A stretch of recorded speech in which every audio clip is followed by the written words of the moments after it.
I'm here today with Dr. Leah Gunning Francis. Leah is a seminary dean, mother, and the author of Faith After Ferguson, Resilient Leadership in Pursuit of Racial Justice, which is about to release from Chalice Press. In June 2016, she became the Vice President of Academic Affairs and Dean of the Faculty at Christian Theological Seminary in Indianapolis. As a Black mother of two sons, she has grounded her scholarship and activism in an ethic of love that honors the humanity of young Black men in a society that too often has little regard for them. So Leah, thanks so much for joining us today. Thank you so much for having me, Brian. Well, it was really wonderful to kind of both of us reflect on our experiences of Indianapolis and common friends and everything. So it was great to get to know you and chat a little bit. But maybe you could tell folks a little bit more about your background beyond what little I touched on there. Sure. So I am originally from a small town called Willingboro, New Jersey. And then once leaving from there, went on to college in Virginia and actually majored in marketing and felt that I wanted to have a career in business, moved back to New Jersey, started working for a couple of different companies, sort of climbing the proverbial corporate ladder, was doing well, but felt this sort of call tug to do something more with the church. Now, I'd grown up as a church person, if you will, being active in our local United Methodist congregation. But I also, at this time was feeling that I was supposed to do a little more. Long story short, ended up going to seminary at Emory University, and it just broke my world wide open in terms of thinking about how the church can be an agent of social transformation in the world and really empowering and equipping people to join God's transforming work in the world. And so I just sort of went on from there to pursue my PhD and have served congregations, served as a professor, and now serving as the dean at Christian Theological Seminary. Well, that's so wonderful. I changed careers from business to, what I'm doing too, but much later in life than you have. So congratulations on, doing that, accomplishing so much too. Thank you so much. So before we get into the new book, can you tell us a little bit about the earlier books that you wrote?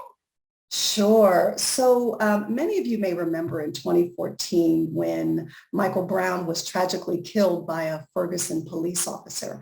At that time, my family and I, we were living in St. Louis. I was on faculty at Eden Seminary. My husband was pastoring a church. So we were very involved in a lot that was happening around the city. And so when the Ferguson uprising happened, we became very active in the protests and the ongoing movement for racial justice there in the St. Louis area. Shortly after that time, Chalice Press invited me to write a book on clergy involvement in Ferguson. And so what came out of that was my first book titled Ferguson and Faith, Sparking Leadership and Awakening Community, where I interviewed many of the clergy people from various denominations, many of the young activists, because we know that it was the young people that really led the movement, to find out not only what they did in the movement, but how they understood this as an expression of their faith. Because I'm a practical theologian, Brian, and it's really important for me to think deeply about and encourage others to do the same, how we understand God's activity in the world and how we align ourselves with that. And so to have these wonderful and very, searing, if you will, conversations with people who were actively engaged in this work, back in 2014 was really powerful. And so after that time, the book really took off in a lot of congregations and universities, colleges, community groups, because as we've seen over the years, more and more people have been asking, what is God calling us to do? How can I join, a movement for true racial equality and justice in our country? And it's been a privilege to have Ferguson and Faith be a part of that discussion. That had to be amazing, the set of discussions that you were able to have at that point in time. Yeah. It was, and to see so many people come and say, hey, we can't keep going like this. What can we do? and to hear the very heroic stories, if you will. I know the people I talk to wouldn't call themselves heroes, but I do. And heroes in the sense of not because they wore capes, but because they led the way in showing that activism really begins with the heart. And they were doing this out of love, doing it out of care, out of concern for all of us. And so that to me is a true hero. Very important. Very important. Mhm. Now, the new book is a completely new book. As I mentioned earlier, it's called Faith After Ferguson, Resilient Leadership in Pursuit of Racial Justice. And so let me read a couple of the endorsements from a couple of folks about this book. First from Jim Wallace. Leah Gunning Francis, conversations with both the clergy and the young activists show how important it is for communities of faith to reach out to a new generation of young leaders, and help elevate and nurture their gifts. And from Shane Claiborne, this is a very important book. Leah Gunning Francis has penned a theological memoir of a movement. It's an invitation to see the spirituality at the heart of it. So that's very exciting, to get comments like that from people like that. So congratulations. But maybe you can tell us more about what the second book is about. Sure. It was such an honor to have Jim and Shane's support of Ferguson and Faith and trust that will go forward into this new book. But the new book, Faith After Ferguson, Resilient Leadership in Pursuit of Racial Justice, really picks up where Ferguson and Faith left off. So after Ferguson and Faith was out and I'm going around and talking about it, the good folks at Chalice Press came back to me and said, hey, Leah, would you be willing to go back to Ferguson and find out what's happened since then? You know, what has come of so many of the efforts that were launched during the uprising and many months and into the years afterward? What can you find out? So I had the good privilege of going back to Ferguson, to St. Louis, to interviewing some of the people that I interviewed for Ferguson and Faith, as well as including some new people to talk to get their perspectives on what has happened in Ferguson since the uprising, took root there. But also, in addition to finding out what's happened in Ferguson since the uprising, as you know, Brian, so much has happened in our country. Unfortunately, we have seen more Black men, women, and even children be killed by those who are sworn to serve and protect us, people that were unarmed, that were standing in a Walmart or were driving a car or, were walking down the street, wherever it may have been. We've seen that happen over and over again. Most notably and recently, the public killing of George Floyd in Minneapolis, Minnesota, a little over a year ago. And so what I felt compelled to do was pull the story beyond Ferguson to really fix our gaze in what's happening nationwide across this country. Brian, I go in pretty intently in talking about not only some of these incidences, but also how over the past 4 years, we've had a president whose rhetoric, whose conversation has been very explicitly hurtful and harmful to so many people. The name calling, the degradation, the dehumanization of anybody that did not look like him or agree with him has done a type of damage on our psyche that will take years, if not lifetimes, to undo. And so to have all of that coming together at the same time, and I culminate with the January 6th insurrection, because that too is an event that we cannot just look away from and say, well, that was then, let's let bygones be bygones. No, that broke open very clearly who we are. And if we are going to be a country that is serious about living into a world and creating a world that is just and equitable for all, we can't just look away and pretend that those types of things, the rhetoric, the actions are inconsequential. And so I pull all that into the narrative of faith after Ferguson, ultimately asking the question, you know, who are we going to be? We have to make a choice. This notion that there is, middle ground where we can just sort of stand in the middle ground and kind of vacillate between this perspective and that perspective, that myth has been debunked over these past 5 years. We have to choose, Brian. Either we are going to be the kind of people that believe in a society that lives up to its ideals of liberty and justice for all, that lives up to a belief that as people of faith, that it is doing the work of God to do justice, love mercy, and walk humbly with God. Either we're going to do that, or we're going to continue to devolve into a society that insistently creates this stark dividing line along lines of race and class and ability and sexuality and gender. And we've got to make a choice. The vacillation isn't working for us.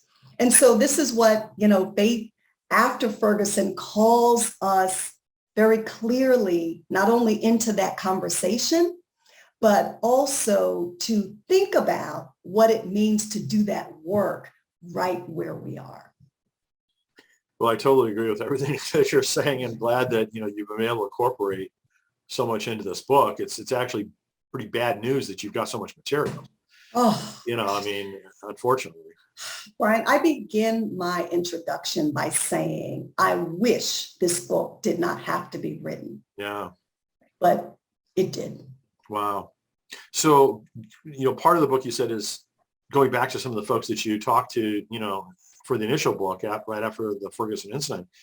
What have they learned or what has changed, from their perspective? Yeah. A couple things that have changed there. One, they are very clear that they have become an organizing city.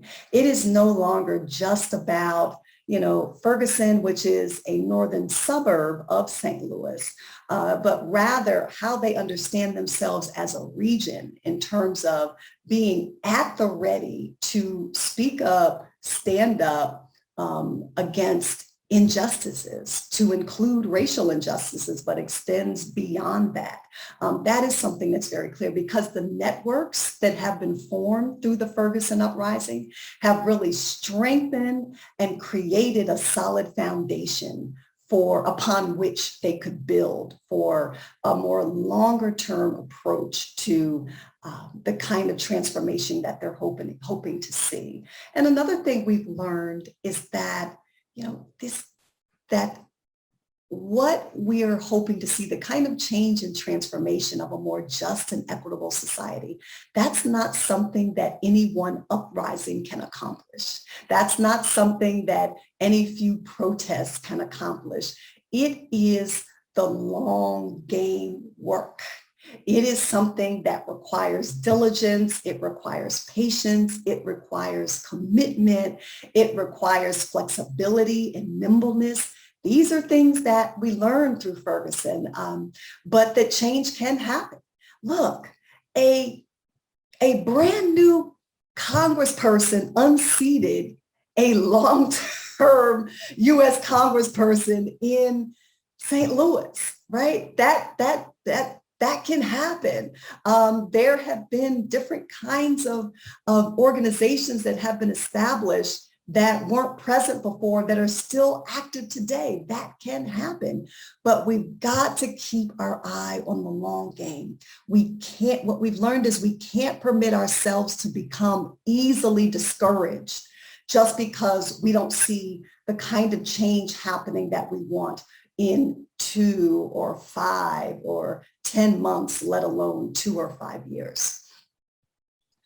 So I know myself, speaking for myself, I've done a lot of reading lately about some of the historical aspects of racism that I wasn't even aware of.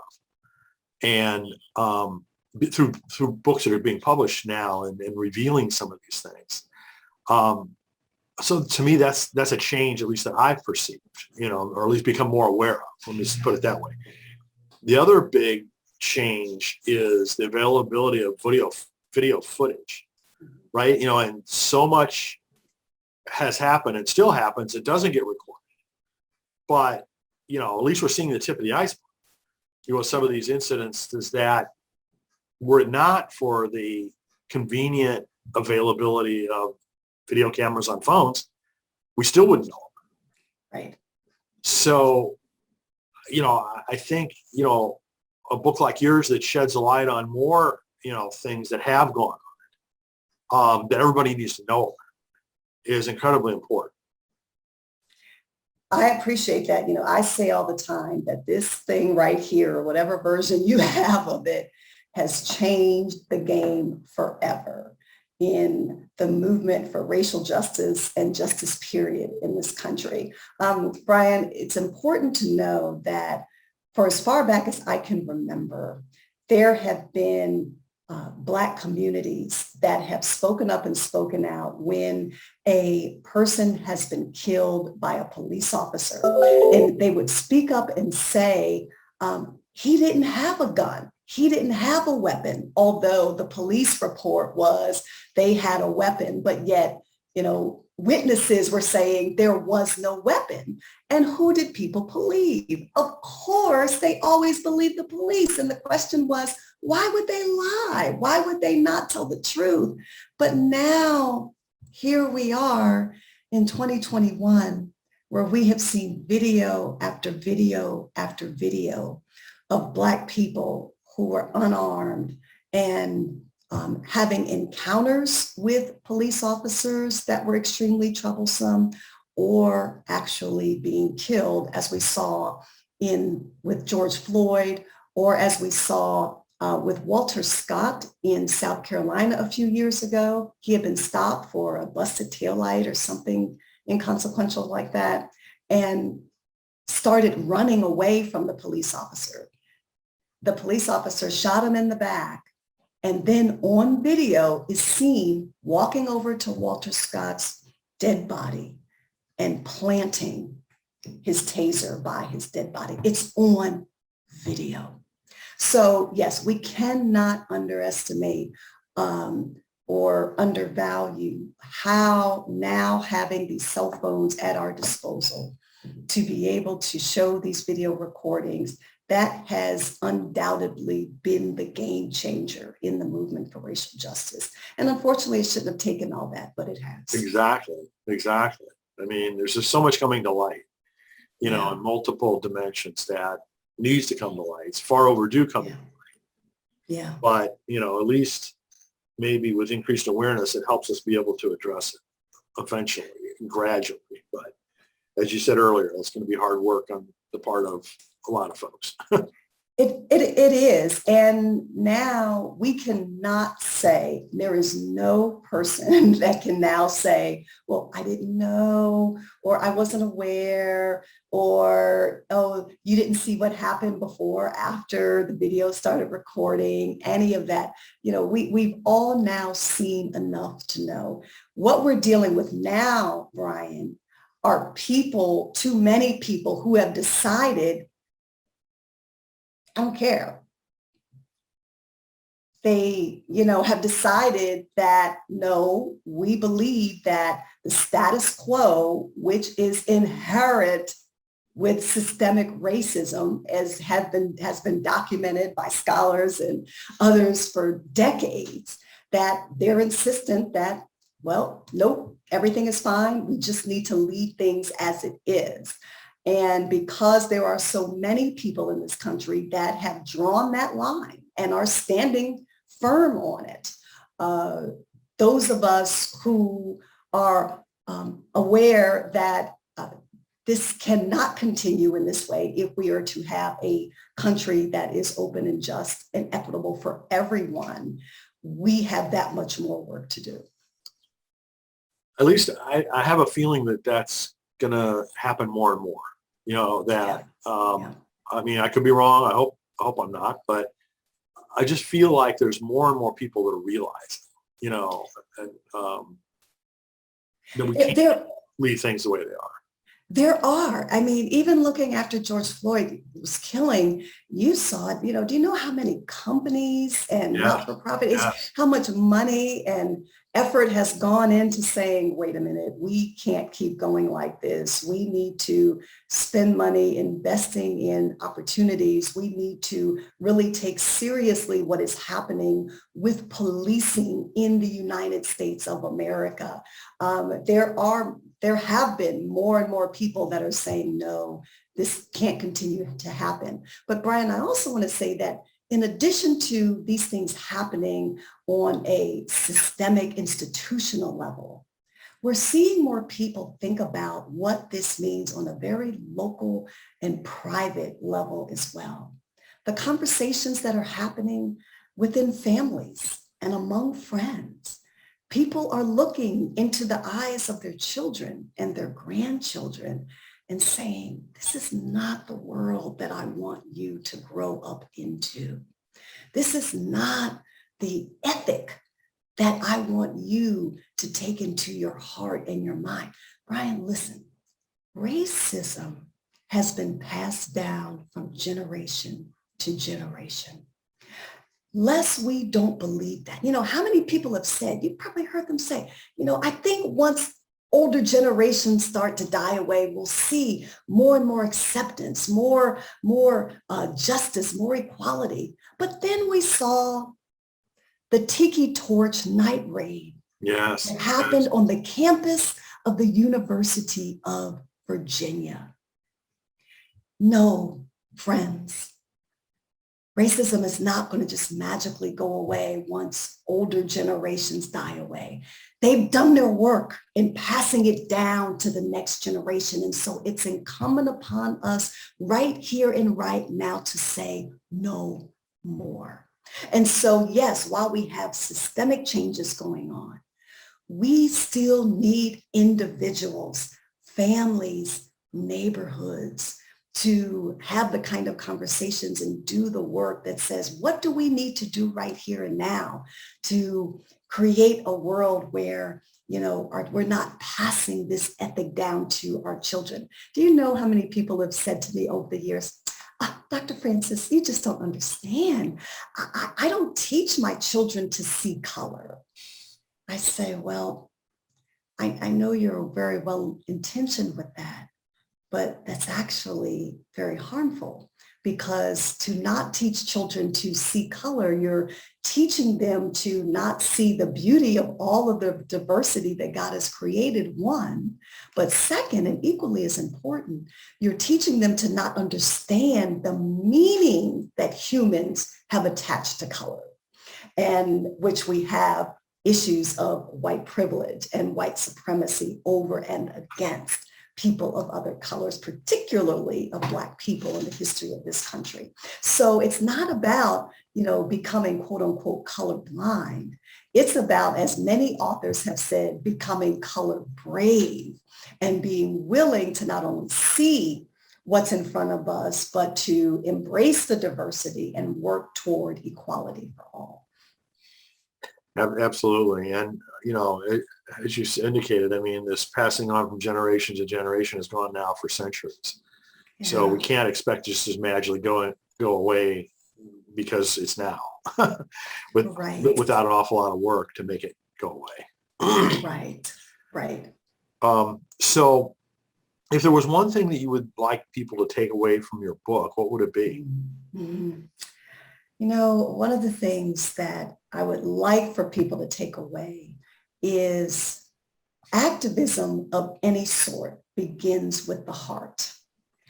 Oftentimes when we see people that are engaged in activist activities, whether it's protesting on the street, whether it's calling your congressperson or senator, whether it's writing letters, whether it's having small group meetings, that at the end of the day, whatever form this activism takes, it really does begin with the heart. It really does begin with something stirring on the inside of us that permits us to be bold enough to say, I can't sit this out. I can't pretend that this isn't a problem. And so my hope is that as people read Faith After Ferguson, that they're seeing the very brave and bold steps that everyday people who are just like them have taken to say, you know what, we can't continue with business as usual. We have to get involved. We have to roll up our sleeves and do the work of creating a world that is more just and equitable for our children and our grandchildren. I hope they take that away from this book. And along with that, to remember that this book is titled Faith After Ferguson. And it is really, getting to the heart of what so many of us believe is at the heart of our faith: to do justice, to love mercy, and to walk humbly with God.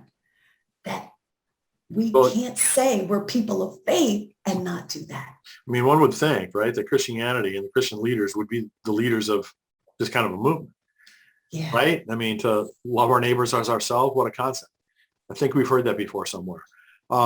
It's like, okay, why is such a large segment of quote unquote Christianity the ones digging in their heels against it as much? It's just unbelievable. It's unbelievable. And I'm so appreciative of the work that so many scholars and leaders are doing to shine a light on Christian nationalism and how it has gotten completely in bed with the movement of white supremacy in this country. I talked some about that in Faith After Ferguson, but because too often we have seen the cross wrapped in the American flag, and that has nothing to do with what God calls of us and what any of the scriptures call us to do or be about. So we've got to untether the flag from the cross. And until we do that, we're going to continue to have this really problematic conflation of this sort of nationalism with an identity of Christianity that is rooted and grounded in white supremacy. That is not of God. Mm-hmm, mm-hmm. Well, I mean, it'd be bad enough, to not have separation of church and state. I mean, we've seen what that's done throughout history in other countries, left and right. But when that quote unquote form of Christianity is doing what it's doing, that it's clearly not the values that Christ role modeled for us. They are inconsistent with the values that Christ laid out for us. They are inconsistent with the values of any of our major religious traditions. They are totally inconsistent with all of that. So we have to do the work, especially as people of faith, especially as those of us who identify as Christians, to say, no, this is actually antithetical to the gospel. It is not consistent with the gospel. What's consistent with the gospel is loving your neighbor as yourself, is doing justice, loving mercy, walking humbly with God. That is what's consistent with the gospel. Amen. Amen. So looking forward, I mean, do you have any plans for future books that you can talk about, or is it way too early to discuss anything like that? Well, we never know.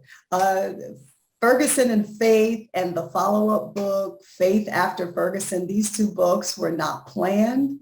And so here they are. And as we're launching Faith After Ferguson and trusting that it too will find resonant with so many people as its sister did, Ferguson and Faith, who knows what might be next. But because I mentioned earlier, activism, it starts in the heart. This is in my heart. This is in my DNA, if you will, because as a mom of two African-American sons, as just a human being that cares about people, imagine I'll be talking about this for quite some time.